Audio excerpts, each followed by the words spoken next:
Grandpa Ron here again. Hope you're having a great day. Today we're going to get back into our very basic Bible study, continuing our examination of the book of Joshua. And I had debated on how to continue from here on because the next number of chapters deals with a lot of lists and a recap of the conquest of the Promised Land. And I was thinking about combining those chapters, but after thinking about it for a while, I'm going to go through each chapter.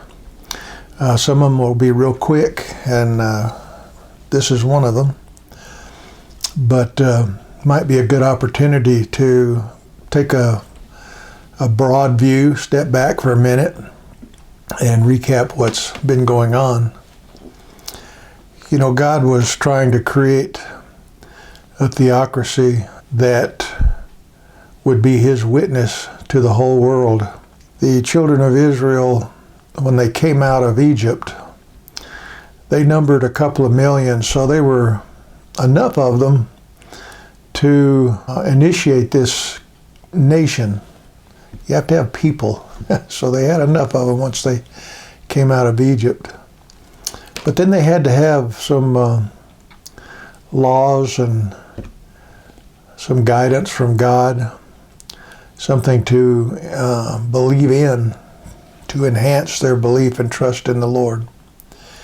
Remember when they initially came up to the border of the Promised Land, that's the land that was promised to them, to their forefathers, Abraham, Isaac, Jacob. They sent out spies. Joshua and Caleb were among those spies, and they were the only two that came back and said, yes, we can go in and take this land and conquer it. The rest of the spies said, no, they're too strong, they're too fortified. They really didn't trust that God could get them in there, and because of that, God had the nation, the children of Israel, wander in the desert for almost 40 years, 38 years. And during that time, that generation of fighting men passed away. Then they came back up to the border.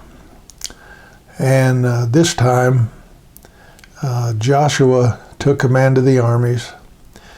And the people, having renewed faith and renewed trust in the Lord, moved in to take over the Promised Land. And that's what we've been looking at.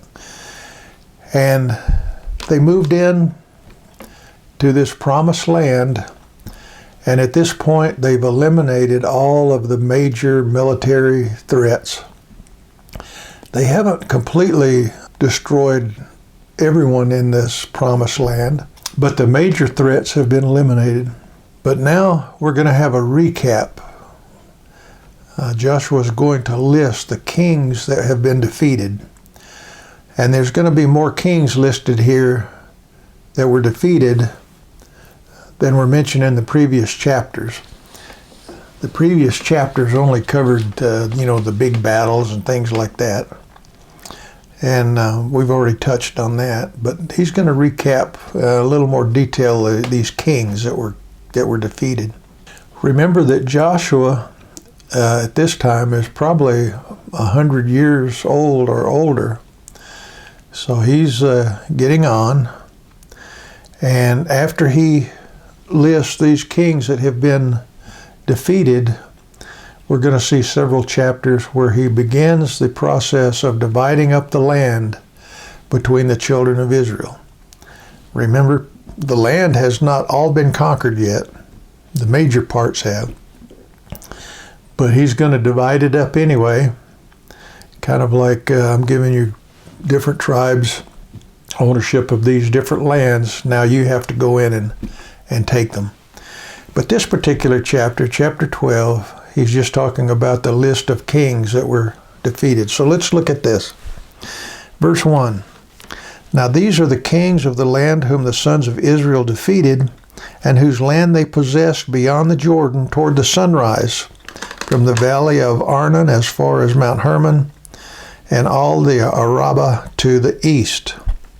So remember, when they came up to the Jordan, several tribes said, we'd like this land on the east side of the Jordan. And so these are a list of the kings that were defeated on that side.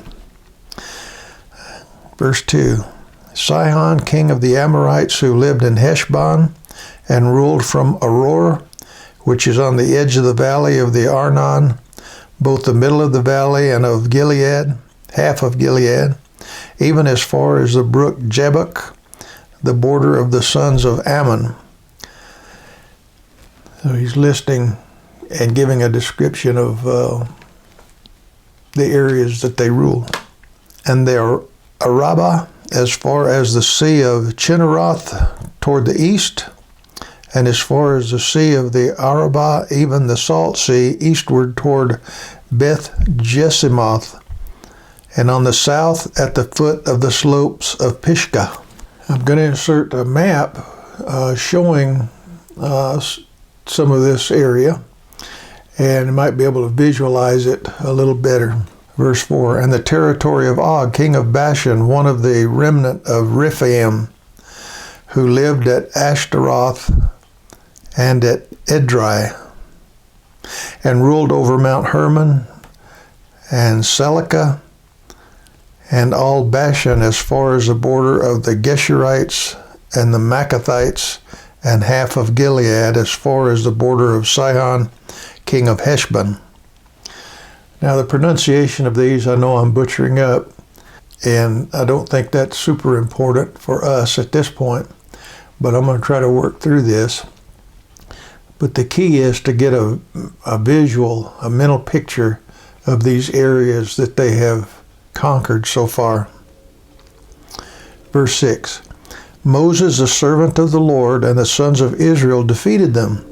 And Moses, the servant of the Lord, gave it to the Reubenites and the Gadites and the half-tribe of Manasseh as a possession. Those were the ones that had requested this territory.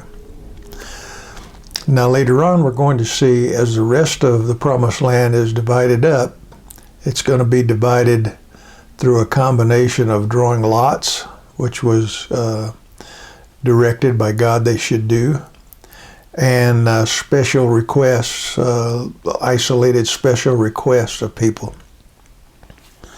Verse 7, now these are the kings of the land whom Joshua and the sons of Israel defeated beyond the Jordan toward the west, from Baal-gad and the valley of Lebanon, even as far as Mount Halak, which rises towards Seir.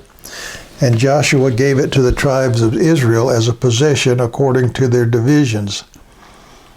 He's going to divide it up later, but so now we're talking about all the kings he defeated on the west side of the Jordan. In the hill country and the lowland of the Arabah, on the slopes and in the wilderness and in the Negev, the Hittite, the Amorite, and the Canaanite, the Perizzite and Hivite, and the Jebusite. The king of Jericho won, the king of Ai, or Ai, which is beside Bethel won, the king of Jerusalem won, the king of Hebron won, the king of Jarmuth won, the king of Lachish won, the king of Eglon won, the king of Gezer won, the king of Debir won, and the king of Geder won. The king of Hormah won, the king of Arad won, the king of Libnah won, the king of Abdullam won, the king of Makkedah won, the king of Bethel won, the king of Tappuah won, the king of Hepher won, the king of Ephek won, and the king of Lasharon won. The king of Madon won, the king of Hazor won, the king of Shimronmeron won, the king of Akshaph won, the king of Taanach won, the king of Megiddo won, the king of Kedesh won, the king of Jokneam in Carmel won, the king of Dor in the heights of Dor won, the king of Golan in Gilgal won, the king of Tisra won, in all 31 kings. Now remember, God had told them, don't worry about their numbers, don't worry about their size. I'm giving them into your hand if if you obey me and trust me. And they did, except for that one instance in Ai, remember, the city of Ai, because somebody had kept some booty in the previous battle. God didn't bless them there, and they were defeated. And it really disturbed them. They asked God why. He told them, and through a process God outlined, they determined who it was. And that was adjudicated. That person was killed. And all the people learned that lesson. You need to obey God totally. Put your trust in Him, and He will deliver you. And God did. In all these defeat of all these 31 kings, God was with them. So, starting in the next chapter, we're going to see how Joshua starts to divide up this property, and how the children of Israel move out to take the rest of the land, and how some complications arise in that process that they'll pay the price for thousands of years. But for now, the major military powers have been subdued. These 31 kings have been destroyed, and the focus is going to shift on dividing up the land and taking a little break. So we're going to stop there for today. I know it's been a short one, but I hope it's been meaningful to you. In the meantime, God bless. Bye-bye.